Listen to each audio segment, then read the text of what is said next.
Tako, in aplavz, seveda, uradna predaja reševalnega motorja, torej reševalni postaji Ljubljana.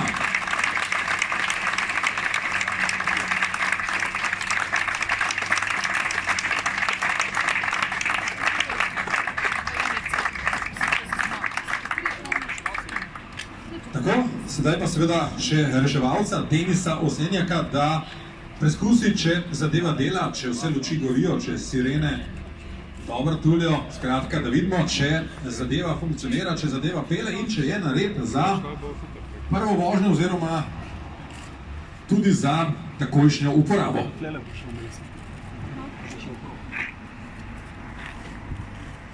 Kratek krog tule po parkirišču pa na cesto in nazaj.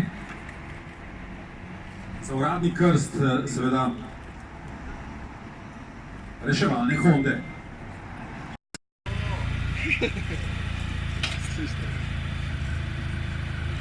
Tako. Evo ga, in je že v funkciji.